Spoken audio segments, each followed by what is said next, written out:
Now, in 2019, BBC Music Magazine published their 50 greatest composers of all time. Now, who better to ask an opinion about a composer than a fellow composer, with of course any other opinion bound to set a fucking forest on fire. Now, the article was based on a list given by the current 174 leading composers' opinions. Now, each of them were allowed to choose up to 5 composers, and the criteria for greatness was set as follows. Originality: to what extent did your chosen composer take music in a new and exciting direction? Impact: how greatly did they influence the musical scene? Craftsmanship: how brilliant and innovative was their music? And finally, sheer enjoyability: how much you fuck with them. Now, this poll did a remarkably good job in the ranking, especially considering the amount of sampling bias that was negated due to time. Now, this list was also considered to be pretty forward-thinking, as it included many more living composers than usual, and 2 out of the 50 composers were female. Now, inspired by this well-received and balanced list in a community that usually has the opinions of a fucking pie chart, I thought I would give my own opinion. Not as a composer, not as a pianist, but a guy who loves Alan Poor.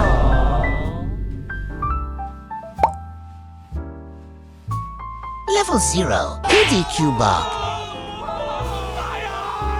Now, finding composers who are the worst of the worst is actually a pretty difficult task to do. Now, if you actually think about it, genuinely bad composers would have just faded into obscurity, and there would be no record of their lives or music, like most of my subscribers. Now, it is not like I can just pick any shitty pianist like how I usually pick an apple. And so, PDQ Bach represents a composer just well known enough that there is documentation on his works, yet is often regarded as the Stephen A. Smith of composers. Who did you think was the best? Guess what the story is now? Who's better, LeVar or Michael Jordan? I ain't think about no damn LeVar. Now, he's actually a fictional character played by the American composer Peter Schnickelly, rumored to portray what Alan Poor would look like if he was successful. Now, PDQ Bach was not regarded as your typical composer, but rather falling into the niche of comedy music, and so works portrayed by Schnickelly were supposed to be taken as satire. Now, as Miles Morales' teacher once said, if a person wearing a blindfold picks the answers to a true and false quiz at random, do you know what score they would get? 50%? That's right.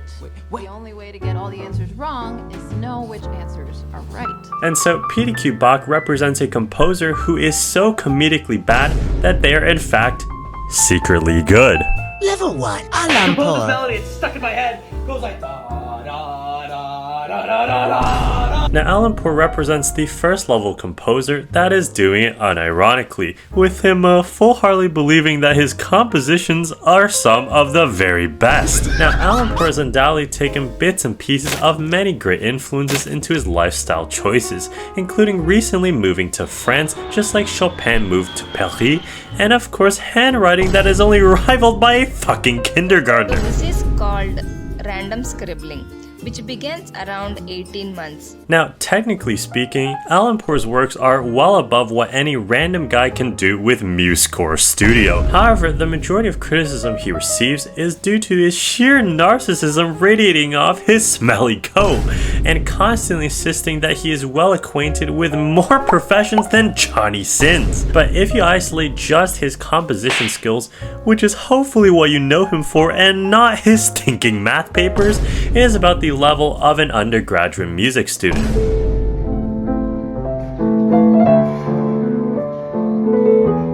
Now, Alan Poor has been criticized for being artificial like some breast implants. If you fire a bullet at a fake silicone implant, most people think it would stop the bullet from reaching vital organs. With his works being almost unbearable to listen to with how egotistical the visuals are.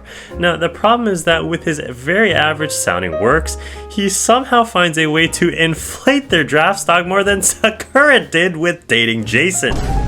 Thinking you're doing all this stuff that you're not doing. Like, I'm just a human too. Now, based on the criteria from BBC Music Magazine, originality would be average, craftsmanship would be low, impact would be very low. I mean, who on this earth is saying their inspiration is Alan Poor? and enjoyability would be at B1. Underground. As you see, we push that button. Run this panel. It's only used for the basement level. Level 2, Yiruma. Now, a lot of people do not consider Yiruma, Tierzen, Einaudi, and Nevu to be the typical archetype of a quote-unquote classical composer, the way I don't consider Dean the Great to be a good boxer. However, you do not necessarily need to compose classical music to be considered one, and so Yiruma et al. Falls into this next category. Now, just because he isn't a classical composer, he's still an internationally recognized contemporary pianist and also composer, and while his works are minimalistic and slightly edging towards pop, the popularity of his pieces is undeniable. Now, technically speaking, Yiruma has a lot of mixed opinions in the music world, similar to how Larry Wheels receives a lot of mixed opinions from Greg Doucette. Also, Larry, you think your OF members know I'm a cuck. I can tell them. Now, while seasoned pianists greatly dislike his work for being repetitive and overplayed, but on the other side, there is a large, oftentimes amateur audience that loves his work for the emotion that his music brings. And so, just like in 7 levels of pianist, Yiruma falls squarely in the middle of a composer who appeals to the masses, yet doesn't have the complexity or depth to reach the next level. Level 3, Paganini. Now, I can already hear the comments stampeding saying, actually, the space between level 3 and 4 is wider than my granny's tooth gap. And to that I say, just because you heard a name with more than 2 fucking syllables and sounds Italian does not mean they're suddenly the highest tier. Now, Niccolò Paganini was a legendary Italian violinist in the 17 to 1800s. And so this man, and I know his name sounds like a demigod, but quit folding like a lawn chair. Now, as a composer, he was not all quite there. Sure, his works are arguably much better than that of River Flows in You, but multiple sources cite that although he was a brilliant violinist, he was a pretty bad composer. Now, relax. When I say pretty bad, I mean like Brian Scalabrine bad, as in I am closer to LeBron than you are to me. I may suck for an NBA player, like those guys are pretty good, but I don't suck compared to you. And so, although Paganini was the greatest violinist and performer of his age, compositions such as the theme of Caprice 24 for solo violin was often considered to be inaccessible to the general public, like Aubrey Graham's concert performances. If you want to keep going, I will keep going tonight. With far too much emphasis on technicality to the point where it's detrimental to the enjoyment of the audience. Now, this would be like listening to Fantasy Impromptu if you are a fucking squirrel. Now, another criticism is the virtuosic sound of his compositions, which often drowned out musical development and structure like Hurricane Katrina. Now, with that being said, a lot of people still do enjoy his sonatas for violin and guitar, as his works are much more well received by the classical community than anyone mentioned thus far. Level 4, Mendelssohn. Now at this level, we are cracking the top 50 composers of all time. No Lamello. Now anyone who is between the big 3 and better than Paganini would be at this level, including but not limited to Verdi, Stockhausen, and whoever composes Polo G's music. But at level 5, these composers' works are nearly at the pinnacle of music, with compositions that are innovative, daring, and having a reputation that even exceeds Prime 10. Depressing day for the unemployed. Tens returns to streaming, and boy oh boy, he doesn't look too hot. Now, German composer Felix Mendelssohn represents some of the very best. Now, known as one of the most celebrated figures in the early Romantic period, Mendelssohn did what Paganini could not, extracting the feeling and imagination above rigid forms and traditional structure. Now, his well-known works of Overture to a Midsummer Night's Dream, published in 1826, and Italian Symphony, published in 1833, represented the Romantic period extraordinarily well. Now, what Mendelssohn is sometimes overshadowed by was the idea of being romantically controlled, a person who is a classical composer through and through that was playing the quote-unquote romantic part, being at times judged by the classical community to be less groundbreaking in an era of such dominant figures. Now, this is the equivalent of entering the NBA dunk competition and your opponents are Zach LaVine and Aaron Gordon.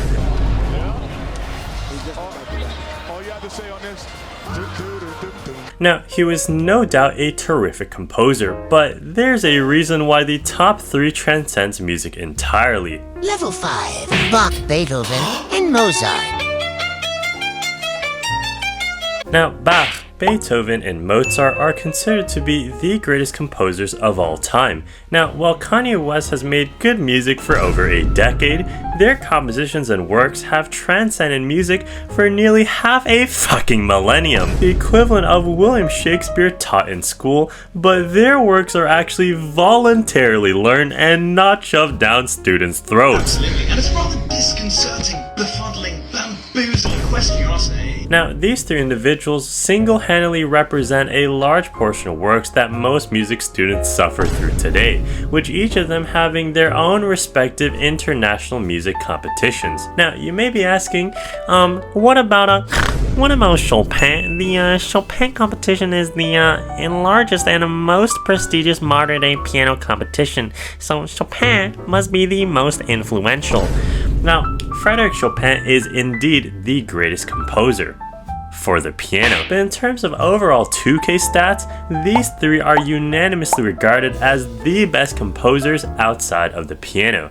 Now, take Bach for example. By the time he started writing, his primary style was already falling out of fashion. However, instead of trying to fix his own work, he just spun a whole meta surrounding himself, writing so well and so much that he became the defining figure for his own style. This is the equivalent of Steph Curry revolutionizing the three-pointer when before him, the greatest three-pointer was Gene Huckleberry. That has to be Michael Jordan. I don't know, I got LeBron. Those guys are bums. What do you know about Bobby Huckleberry?